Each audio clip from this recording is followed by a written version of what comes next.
Ilmu mawaris adalah salah satu cabang ilmu fikih yang sangat penting dan kompleks. Teman-teman pasti pernah bertanya bagaimana cara membagi harta warisan secara adil menurut Islam. Simak penjelasan lengkapnya di video ini.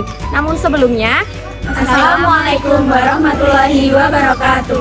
perkenalkan, nama saya Nabila Saadatus Salma sebagai presentator. Saya Agus Sofiana sebagai editor. Saya tugas dan sebagai editor juga. Saya tulis Adelia Saputra sebagai koordinator. Kami dari kelas 11C kelompok 8 mempersembahkan video penjelasan ilmu mawaris. Selamat menonton. Assalamualaikum warahmatullahi wabarakatuh. Halo teman-teman, perkenalkan namaku Nabila Saadatus Salma. Di sini saya menjadi presentator di kelompok 8. Hari ini saya akan menjelaskan tentang ilmu mawaris. Ayo kita mulai. Daftar isi pembahasan. Pertama, pengertian dasar hukum mempelajari. Kedua, tata cara pembagian warisan. Dan ketiga, sebab-sebab mendapatkan warisan dan klasifikasi ahli waris. Apa itu ilmu mawaris? Ilmu mawaris atau ilmu faraid adalah cabang ilmu dalam hukum Islam yang mengatur cara pembagian harta warisan setelah seseorang meninggal dunia. Di sisi lain, ilmu mawaris disebut dengan faraid, artinya bagian tertentu atau ketentuan.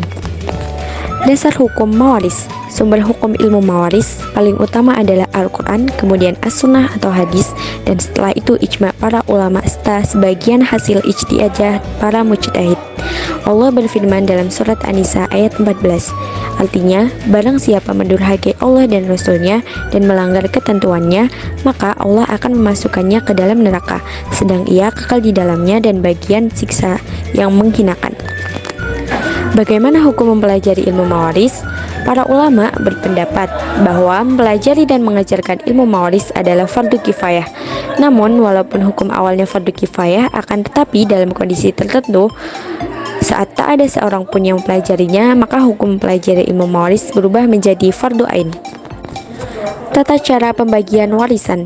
Pembagian harta warisan. Sebelum membagi harta warisan, terdapat beberapa hal yang perlu diselesaikan terlebih dahulu oleh ahli waris. Hal pertama, saat membagi harta warisan adalah menentukan harta warisan itu sendiri, yakni harta pribadi dari orang yang meninggal, bukan harta orang lain. Cara pelaksanakan pembagian warisannya adalah dengan cara menentukan dan mengidentifikasi ahli waris yang adat. Setelah tata cara pembagian warisan, ada pula cara pembagian warisan. Nah, bagaimana cara pembagian warisan? Cara pelaksanakan pembagian, jika seseorang mendapat bagian sepertiga dan mendapatkan bagian seperdua, maka pertama-tama harus dicari KPK atau kelipatan persekutuan terkecil dari bilangan tersebut.